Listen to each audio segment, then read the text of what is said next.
Are your emotions running the show, seeking ways to stay grounded when life feels chaotic? You're in the right place because this podcast is specifically designed to be your guiding light, helping you to reconnect with God consistently, refocus on what truly matters, get your emotions back in check, and walk confidently in step with the Holy Spirit, not just today, but every day. Hey, sister, I see you, but most importantly, God sees you. Funny story. When I first began my seminary work while serving two church congregations full time, everyone assumed I had my daily devotional time perfectly organized. But truth be told, there were mornings I could barely find 5 minutes to catch my breath, let alone dive into deep reflection. One day, as I rushed out the door with mismatched shoes, I realized that even in my chaos, there was a lesson. Embracing God's grace and self-forgiveness, I realized that true success in my devotional life requires prioritizing my spiritual practices. Are you finding it challenging to maintain your spiritual practices or yearning for a more peaceful, God-aligned day? I'm Paula, and I've been there too. Balancing spiritual habits with a busy life can be difficult. I longed for a deeper connection with God, but struggled with consistency. Then I found the perfect approach. If you seek simple ways to deepen your connection with God, this podcast is for you. I know you're tired of trying to keep your devotional routine that doesn't actually refresh your soul, tired of starting over every Monday, telling yourself this week will be different, tired of sitting with your Bible, distracted, wondering if you're even doing this right, tired of feeling like your spiritual life is just another thing on your never-ending to-do list. Friend, I see you. I've been there too. And that's why I created the Aroma of Christ Coaching Hour. You don't need to keep spinning your wheels. You need a spirit-led routine that works with your life, not against it. Let's renew your quiet time with God. Book your personalized session today at paulabehrens.com/coaching. That's Paula Behrens, BEHRENS.com/coaching. No spaces. It's time to stop just surviving and to start thriving in your faith. All right, let's get started. Grab your Bible, dust off your journal, cozy up to your favorite beverage, and let's dive in. Let's be real about emotional chaos. What does it really feel like, and why does it happen? Sometimes it's not trauma with a big T that knocks you down.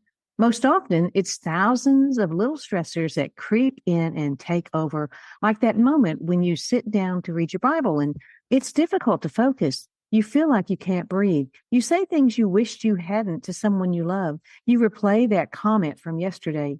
You're juggling a to-do list, past regrets, tomorrow's fears, and the constant nagging feeling that you're falling short. That, dear friend, is emotional chaos.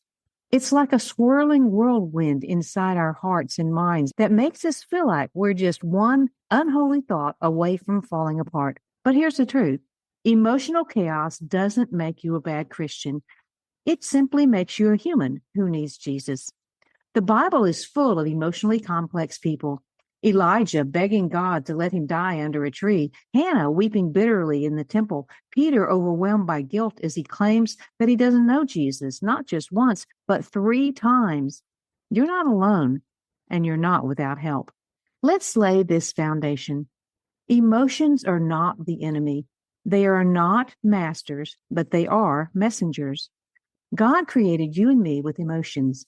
Jesus himself experienced the full range: joy, sorrow, anger, compassion, even anguish. The problem is when they control us, when they take the driver's seat. Proverbs chapter 25, verse 28 says, "Like a city whose walls are broken through is a person who lacks self-control." When we allow unchecked emotions to lead, we become defenseless and vulnerable, like a city without walls. But here's the good news. Self-control isn't solely reliant on you or your willpower. It's a fruit that comes through the indwelling Holy Spirit. That means balance is not about being super disciplined or emotionally numb. It's about being spirit-led. Your emotions are like little messengers alerting you that something deeper is going on.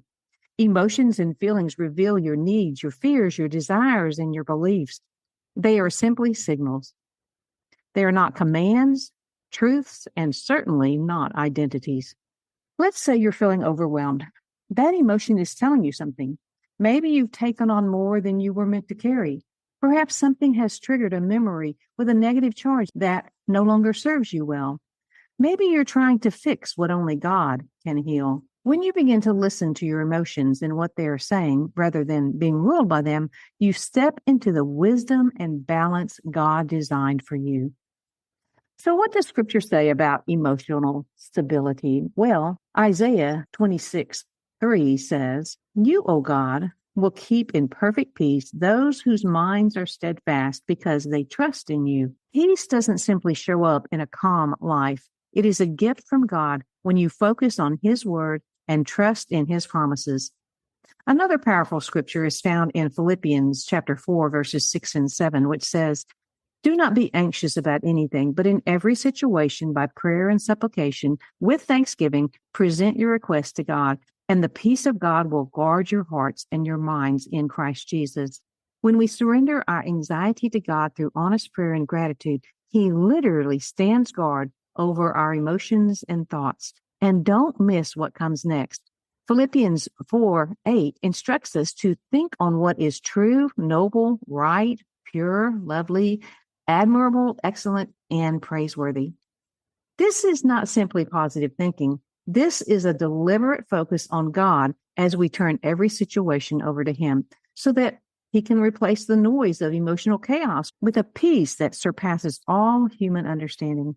In Matthew chapter 26, we see Jesus in the Garden of Gethsemane as He tells His disciples, "My soul is overwhelmed with sorrow to the point of death." That's verse 38. So even Jesus, the Prince of Peace, felt crushed. He didn't pretend, though. He didn't suppress what he was feeling. He brought it fully into the presence of the Father. He wept, he prayed, he asked for a way out, and then, and this is the key, he yielded. He said, "Yet not as I will, but as you will." Balance doesn't mean you don't feel your emotions. It means you surrender them to the authority of God's will. Chaos around us does not have to become emotional chaos within us. So let's get practical. Here are 5 biblical strategies to calm the chaos and restore emotional balance. First, pause before you react. When emotions rise, we need to step outside the swirl and ask the Spirit to guide our response. Then we need to name what we're really feeling. So instead of saying, "I'm just stressed," go deeper and ask yourself, am I grieving? Am I afraid of being rejected? Am I resentful about something? Naming it allows you to invite God into it and be healed. The third point is to saturate your mind with Scripture. When emotions lie, and they do, the Word tells the truth. So create a list of scriptures to speak over your mind during chaotic periods. Fourth, invite the Holy Spirit to lead you. You don't have to manage emotional chaos alone. The Holy Spirit isn't just your comforter. He's also your internal counselor, and He's your peace giver. So ask Him daily to lead your emotional life, not just your behavior. And finally, rest intentionally. Busyness can fuel emotional chaos. So make rest a sacred rhythm, not laziness, soul rest. Rest in His word, rest in His good creation, rest with worship, rest with stillness. Here's the pattern I often see in women walking through emotional chaos. They say, or maybe they're just thinking to themselves, "I can't handle this. It's too much. No one understands. God must be disappointed in me." These thoughts become strongholds, fortified lies that bind us. And often there is a past memory that's triggering these negative thoughts. But Scripture teaches us to take every thought captive and make it obedient to Christ. That means we don't just listen to thoughts, we confront them, we interrogate them, we hold them up against the light of truth and refuse to let lies define us. Replacing lies with God's truth is not a one-time fix, though. It's a daily declaration of faith. But what about those days when it feels like no amount of scripture, prayer, or deep breathing helps, when balance feels impossible? Let's be honest. Emotional chaos is sometimes linked to deep wounds, trauma, life transitions, or even physical exhaustion. This is where community and counsel comes in. God may use a Christian counselor, a pastor, or even a spirit-filled friend to help you untangle the knots inside. That's not weakness, it's wisdom. In the Aroma of Christ Coaching Hour, we address emotional chaos with intention and grace. Through the gentle power of Young Living Essential Oils, a guided technique, and the healing presence of God, we tackle these strongholds together. From this transformative experience, a unique positive affirmation is born, tailored to your journey. Then, with this newfound clarity, we craft a daily rhythm to keep you anchored in faith and aligned with your God-given purpose. Don't underestimate the power of anointing with oil and prayer.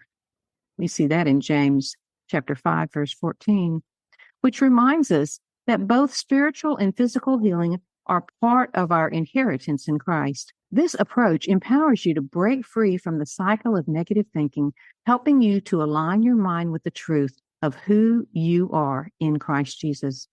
Let's end with a time of guided scripture meditation. If you're in a safe place to do so, I invite you to close your eyes and breathe slowly as I read these verses over you. Psalm 46:10 says, "Be still and know that I am God."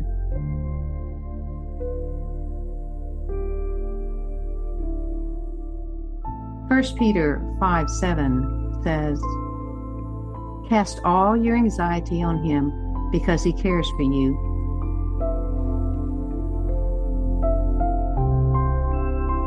Exodus 14:14 says, "The Lord will fight for you. You need only to be still."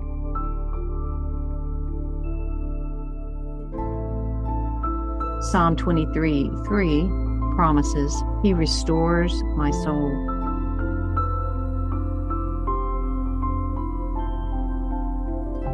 And Psalm 27:1 proclaims, "The Lord is my light and my salvation. Whom shall I fear?"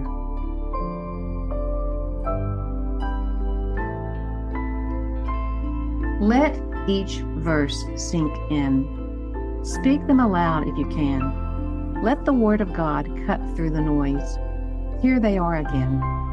Be still and know that I am God.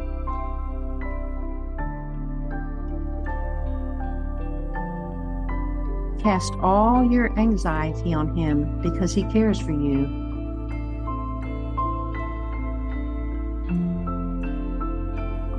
The Lord will fight for you. You need only be still.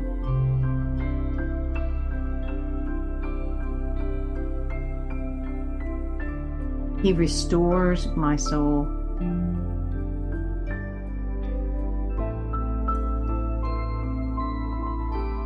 The Lord is my light and my salvation. Whom shall I fear?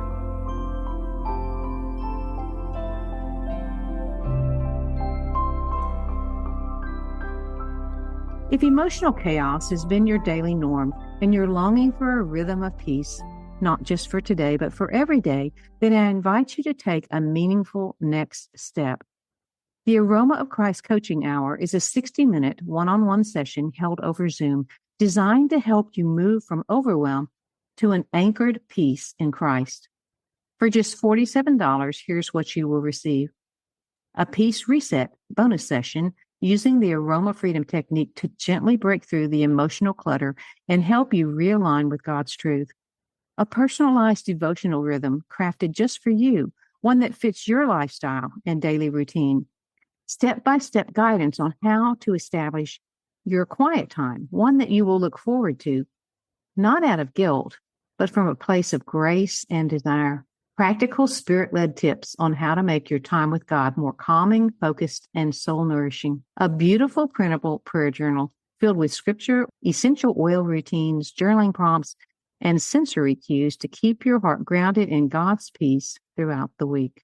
This session is so much more than just coaching. It's a sacred space. It's a place where you are fully seen, heard, and supported, not just emotionally, but spiritually. Reserve your spot today at paulabehrens.com/coaching. That's Paula Behrens, BEHRENS.com/coaching. No spaces. You were never meant to carry all of this alone.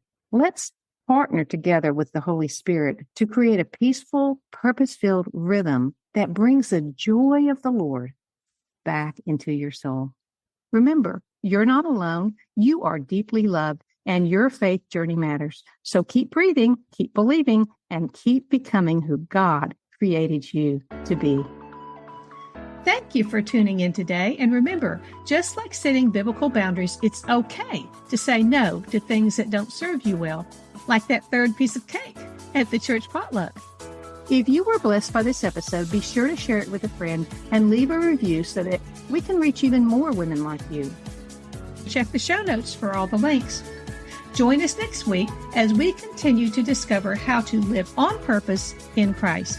Until then, keep leaning into Him and walking in His wisdom.